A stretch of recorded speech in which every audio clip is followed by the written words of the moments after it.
Saludos emprendedores hacks, espero que me les vaya muy bien y que le haya pasado una excelente semana. En el podcast de hoy vamos a hablar brevemente porque voy a tener varias, entregas de este tema que son, vamos a hablar del Bitcoin brevemente y de las criptomonedas del entorno criptográfico por todo el impulso que ha tenido al final del año 2020 y principios de 2021. Tengo tantas preguntas de ustedes con respecto al tema que les voy a hacer este podcast para aclarárselo más fácilmente. Antes vamos a hablar de las tendencias para que no se queden atrás en cuanto a las noticias más relevantes que pude constatar en el panorama global, porque recuerda que todo lo que pasa en el mundo nos afecta directa o indirectamente. El COVID así lo demuestra.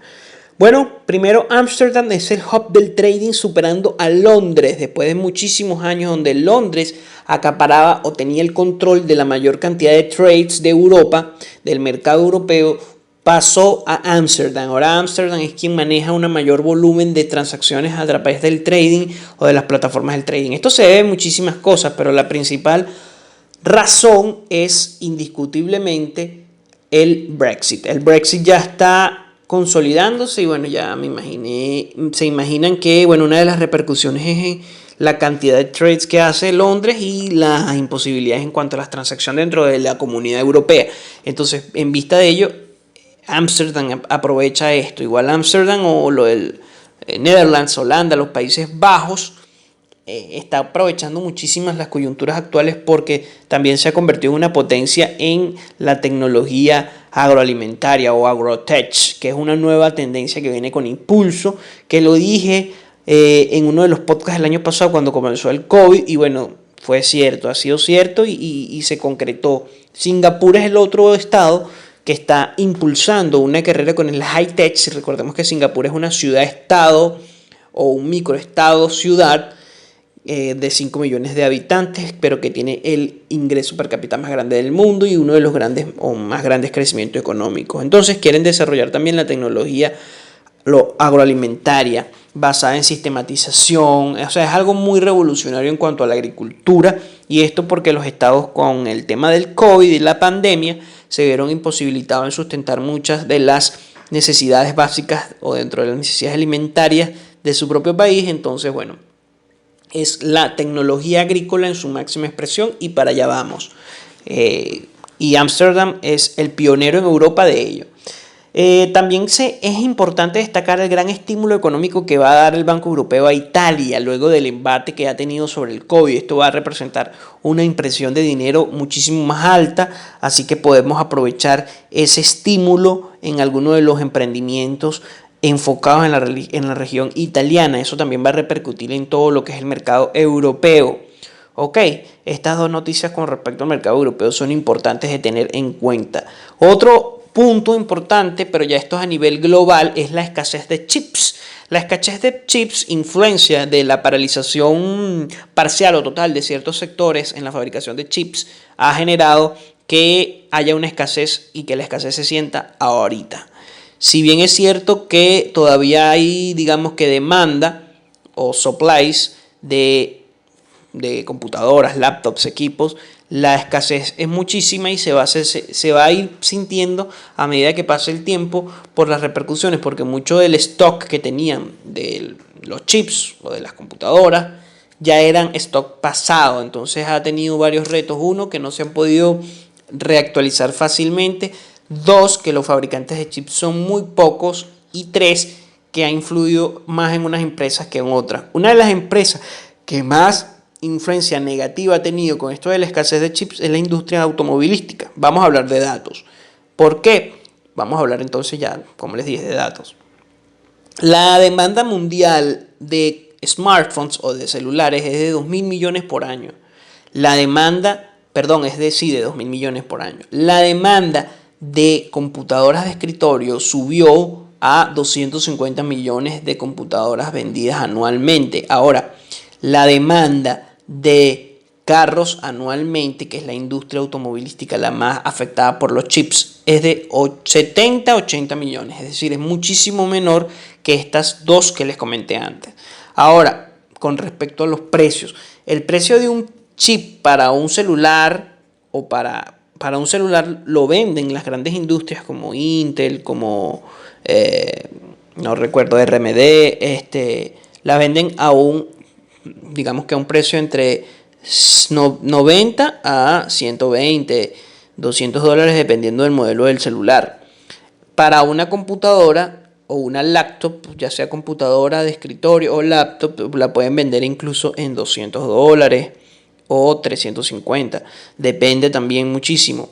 Y un chip para un carro cuesta la irrisoria suma de $1, ¿ok? Entonces los carros hoy día no pueden procesarse, no pueden realizarse en la fábrica por falta de chips, porque la influencia del electrónico en los últimos años con respecto a la industria automotriz ha sido muy grande. Entonces, claro, pueden pensar, oye, $1 cuesta un chip de un carro. Sí, $1, no es nada caro. Entonces, los grandes proveedores de chips, que son 3, 4 en el mundo, le dan prioridad a las primeras industrias. Primero el smartphone, luego las computadoras y por último el automóvil. Incluso cuando digo de por último el automóvil puede estar debajo de otras industrias como por ejemplo la industria de las telecomunicaciones, más propiamente dichas el microTIC, todo esto de la comunicación, no nada más en cuanto a celulares, sino en la infraestructura, y puede estar debajo de farmacéuticas o de, digamos, todas estas fabricantes de, digamos que aparatos para la salud. Entonces, el automóvil está muy por debajo por los bajos que representa. O sea, no voy a sacar lo poco que tengo para vendérselo a $1. Entonces, la industria automotriz está dejando de producir muchísimos carros. Entonces, esto influye, ojo y atentos, con que la industria automotriz está replanteando la forma en cómo está creando los carros. La pandemia, la escasez de chips ha replanteado la forma en cómo construyen los carros y por eso es que General Motors, seguido de muchas otras, que evidentemente Tesla, que ha sido la más pujante, y bueno, todas las demás industrias que sí Hyundai, incluso Hyundai y Apple parece que se están uniendo, van a comenzar a sacar carros puramente eléctricos, ¿ok? Se estima que para el 2024 ya existan los primeros carros eléctricos. Yo puedo estimar que puede ser antes. ¿Por qué? Porque vivimos en tiempos muy acelerados y ya digamos que la industria automotriz, si no lanza esta opción de carros eléctricos donde tienen mayor diversidad de chips y pueden incluso apalancarse en los chips y no en la energía a combustión interna, va a ser mucho más visible o sea, va a ser mucho más llamativo para el consumidor final y puede haber una correlación. Esto incluido con que las personas al disminuir sus ingresos no se van a meter en un carro que cuesta 30, 40 mil euros, dólares, prefieren comprar otras cosas, ¿ok? Entonces la industria automotriz está en colapso, señores, y todas aquellas personas que se dediquen a la industria automotriz o que tengan un negocio relacionado tienen que ir repensando su negocio tradicional, pues la mecánica es muy probable que no sea como actualmente en los próximos años. Y también importantísimo, se espera el estímulo de Biden con fuerza. Con esto cerramos el bloque de noticias y vamos a ingresar directamente a la temática del Bitcoin. El Bitcoin es una criptomoneda que se sustenta en una tecnología que se llama blockchain, cadena de bloques. ¿Qué quiere decir esto? En donde cada bloque, cuando vamos a hacer un ejemplo, incluso les voy a dejar un link aquí abajo con la explicación de cómo comprar Bitcoins de forma segura, que se los recomiendo, si no comprenden algunas cosas. Bueno, la cadena de bloques funciona de la siguiente forma. Es una red encriptada. ¿Qué quiere decir esto? Que son codificados. Cada transacción es codificada. En donde cuando uno hace la transacción, una serie de nodos en una red distribuida tiene que validar que esa transacción sea real, válida, y luego es que llega a tu billetera. Pero no llega toda la información total, es decir, tú no tienes acceso a toda la información que hay en el bloque, tú tienes acceso nada más gracias a una llave encriptada, a una fracción, a un pequeño bloquecito dentro de ese bloque de transacciones. Por lo menos se hacen 200 transacciones de Bitcoins en el momento en que tú haces la transferencia y bueno, a ti te corresponde una porción de esa transacción de los de la cadena de bloques. Entonces, una cadena de bloques se pueden transaccionar hasta 200 transacciones, pero a ti te va a corresponder la información de simplemente una. Básicamente esa es la tecnología del blockchain, que ha tenido muchísima aplicabilidad, principalmente en las finanzas. El Bitcoin es uno de los primeros experimentos que nace en el 2009 bajo el seudónimo de Satoshi Nakamoto, que es, digamos, que el programador, o yo puedo decir, para mí es una serie de programadores en el anonimato en donde generan esta forma nueva de transaccionar. Si bien habían ideas en el 1999, no existía, digamos, que la penetración tecnológica necesaria para que las personas lo adoptaran masivamente, como ha pasado. Es un experimento que tiene apenas 10 años, 11 años va a cumplir ahorita, o 12, este año por septiembre, y fue consecuencia de la crisis económica global del 2008, en donde muchas personas se veían imposibilitadas de hacer transacciones de una nación a otra a nivel internacional porque los bancos estaban deshabilitados o porque habían quebrado. Entonces, por lo menos los programadores de la India y Asia, que fueron los que se vieron más influidos y más afectados, tuvieron esta idea para que personas desde Estados Unidos pudieran hacer la transacción a ellos sin necesidad de que pasara por los bancos institucionales. Por ende, se crea el código en donde es innecesario la participación de un tercero. Ese tercero vendría siendo el Banco Central, los estados o los bancos comerciales. Sin participación de tercero, el Bitcoin funciona a través del código y el valor total del Bitcoin es en base a la funcionalidad propia de la tecnología. Ahora vamos a hablar un poco más en términos que sean más digeribles. El valor del Bitcoin es en base a la tecnología blockchain, pero el Bitcoin lo interesante que tiene es que tiene un límite de supply, es decir, tiene una cantidad total de 21 millones de Bitcoins, de los cuales se han minado 18 millones hasta el momento, 18 millones y un poco más.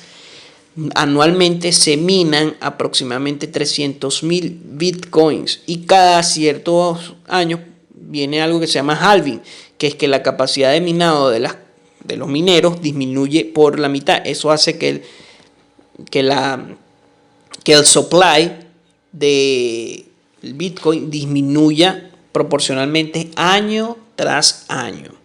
En ese sentido, lo interesante de todo esto es lo siguiente, es que nosotros estamos viendo cómo aumenta el valor en relación del Bitcoin con otras cosas, con otros activos, incluso con respecto al oro. ¿Por qué aumenta tanto? Bueno, si tenemos 21 millones de Bitcoins y lo dividimos entre la cantidad de la capitalización de mercado, nos va a dar igual el precio del Bitcoin. ¿Ok? Entonces, básicamente, por eso es que aumenta. A mayor capital que le inyecten al Bitcoin, las unidades que tiene van a ser cada vez más valiosas, porque es gracias a eso que se revaloriza, ¿ok? Gracias a eso es que se revaloriza el Bitcoin. Entonces, me equivoqué, es la cantidad de la capitalización de mercado entre el número total de Bitcoins, ¿ok? A mayor capitalización de mercado, como sabemos que no va a aumentar, es decir, si llega a $1 trillón dentro del Bitcoin, se divide entre 21 millones, esos 21 millones va a ir subiendo, porque a mayor capital, mayor es el precio de ese bien, que hay un total de 21 millones. No va a haber más. Eso hace que el precio de la criptomoneda suba muchísimo. Ahora, ¿cuáles son los retos o por qué, por qué se estima que a veces dice que es una burbuja, a veces no? Bueno, aún no se sabe, y todas personas que digan que no, es una burbuja, yo lo tengo súper comprobado, te están mintiendo por la siguiente razón. Nunca en la historia de la humanidad había existido un protocolo criptográfico que permitiera el control total de la cantidad de un bien específico. Por lo menos no se sabe cuánto oro hay. Se estima cuánto oro hay, pero no se sabe. La escasez del oro o incluso el valor subjetivo que le damos al oro es lo que genera su valor real, porque no es algo tan escaso como se piensa. Más escaso es el Bitcoin. Entonces, porque se sabe que hay 21 millones de Bitcoins en todo el mundo y no va a haber más en el protocolo. Y no hay manera de que se falsifique el Bitcoin, porque el protocolo hace, o digamos que la programación hace que por cada bloque descifrado, cualquier error que haya sea subsanado en el siguiente bloque, ¿ok? No existe tecnología ahora capaz de generar un Bitcoin o que se descifre el código. Por eso es que yo digo, estoy haciendo una investigación que se las recomendaré cuando ya esté lista y publicada, In Code We Trust, ¿ok? Bueno, básicamente el Bitcoin sube por eso. Un poco de historia, nunca en la historia de la humanidad había habido un bien desinflacionario.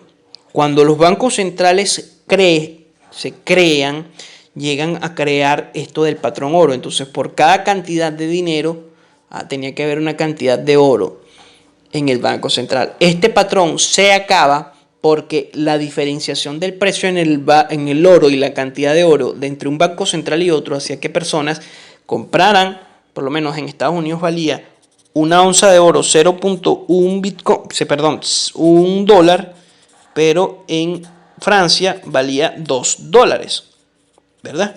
¿Qué hacían los inversionistas? Sacaban el dólar de oro de un sitio a otro y lo vendían a Francia. Entonces esto generaba escasez de oro en el Banco Central y no podría existir una paridad total. Entonces el patrón oro se desechó cuando Waterloo con Nixon. Entonces comenzó a haber el patrón fiat, que es que realmente los bancos centrales imprimían dinero y todo el sustento económico se basaba se sustentaba en la confianza que las personas tenían en base a la moneda. Por lo menos el dólar era el patrón global o mayor comercial transado. Incluso el dólar es el que transa el 80% de las transacciones a nivel global. Entonces había más confianza en el dólar. O por lo menos el dinar kuwaití se sabe que vale 3 dólares. O sea, un dinar kuwaití es igual a 3 dólares. Es la moneda más cara del mundo. La moneda fiat más cara del mundo. Entonces, quiere decir que hay muchísima confianza de las personas que transan en Kuwait sobre su moneda. Esa confianza es lo que da el valor. Entonces, ¿qué son las criptomonedas? Es la evolución del fiat. Ya no se cree en un banco central porque esto genera muchísimas fricciones financieras. Por lo menos si hay un estado como China, en donde no tiene una alianza, no hay como una formato, o sea, no hay como una libertad plena digamos, en las transacciones en cuanto a los comercios con dólares, genera entonces fricciones financieras porque la cantidad de dólares que existe no suple las necesidades y las personas no creen en el dólar. Entonces las transacciones internacionales se ven limitadas o existen fricciones. ¿Qué es lo interesante en caso de que haya una traba en el modelo económico global de los bancos, que un banco no pueda transar con otro por cuestiones jurídicas legales de que el Banco Central no le permite o la Reserva Federal no le permite transar con otro banco porque está visto sobre una investigación? Eso genera fricciones financieras que dificultan, además que para transar de un banco a otro se cobran grandes sumas de dinero, comisiones. ¿Qué pasa? Con el Bitcoin se elimina esa tercera persona, ese tercer, digamos que eslabón de la cadena que vendría siendo o el Banco Central, y se enfocan o se toma mayor, digamos que hay un mayor foco sobre el código en sí. Entonces la transacción, en vez de ser una comisión por porcentaje, el 10% de tu transacción, si yo transfiero $1.000.000 me van a quitar $100.000, o si transfiero $100 millones me van a quitar $10 millones, algo así. Entonces, ¿qué pasa con el Bitcoin? Estas grandes sumas pagan simplemente una transacción que sería 0,0001 Bitcoin, que equivale a $16, por ejemplo. Y esto hace que las grandes sumas se manejen de un país a otro con mayor facilidad, ¿ok? Y además ha resultado ser un gran sustentador de valor, un activo real, porque no se deprecia en el momento y más bien ha subido de precio. Si bien es cierto que ha tenido grandes fluctuaciones de bajada y subida, gracias a su madurez como activo actualmente, en donde grandes patrimonios como PayPal, bancos, empresas como Grayscale Investment, Gemini, Tesla, BBVA, JP Morgan o Chase están buscando invertir en este tipo de activos, ha generado que el comportamiento del Bitcoin esté muchísimo más, sea menos manipulado que en años anteriores, ¿ok? Cualquier duda en este podcast pueden visitar la página www.emprenderhacks.com. Hay una sección sobre cómo comprar bitcoins de forma segura y lo explico de manera pormenorizada. Otro punto importante antes de que se acabe o de concluir el podcast. El Bitcoin no es la única criptomoneda, pero sí es la madre de todas. Es decir, es el primer protocolo que se ha demostrado y es donde están invirtiendo los grandes inversionistas, por lo que el rendimiento real del Bitcoin desde su inicio hasta hoy día ha sido estratosféricamente impresionante. Si tú en el 2011 hubieses comprado 11.000 Bitcoins, hubieras gastado no más de $5. Hoy día 11.000 Bitcoins representan millones de dólares. Y eso es lo interesante. Su revalorización a nivel del tiempo gracias a su comportamiento desinflacionario y a su código.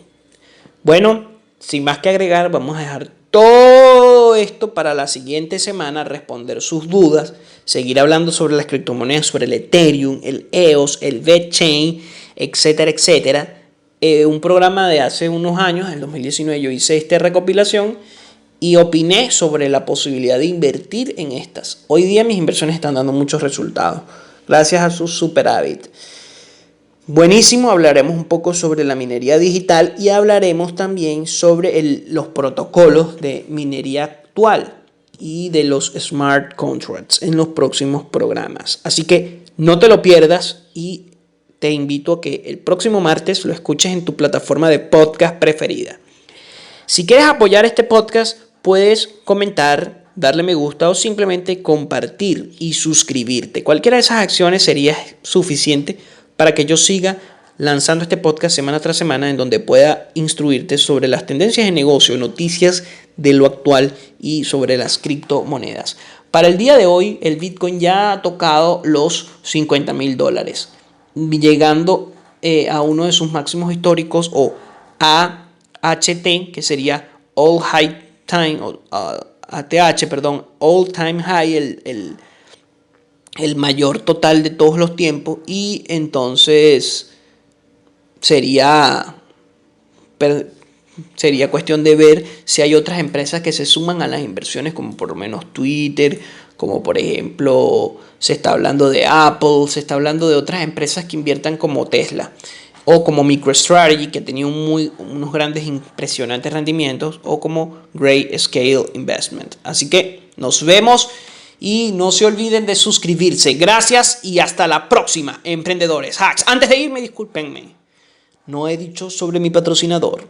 Te invito a visitar a www.digistigroup.com y seguirnos en sus redes sociales, @digistigroup.com. Ellos son una agencia de marketing de innovación que te van a ayudar a ti a digitalizar tu negocio. Necesitas redes sociales, mejorar tu visibilidad en las redes sociales, ya sea Facebook, Instagram, LinkedIn, Twitter. Necesitas una estrategia integral donde involucren a tu página web en el proceso de venta. Necesitas incluso un diseño gráfico impecable y una estrategia de mercadeo que realmente te dé resultado. Necesitas programar o una aplicación web. Bueno, ellos te la pueden ofrecer a precios accesibles y lo mejor, con profesionales en el área. Bueno, gracias Digistigroup por el patrocinio y ahora sí, nos vemos el próximo martes a la misma hora, en la hora de la tarde, por las plataformas de podcast preferido. Gracias, emprendedores. ¡Ja!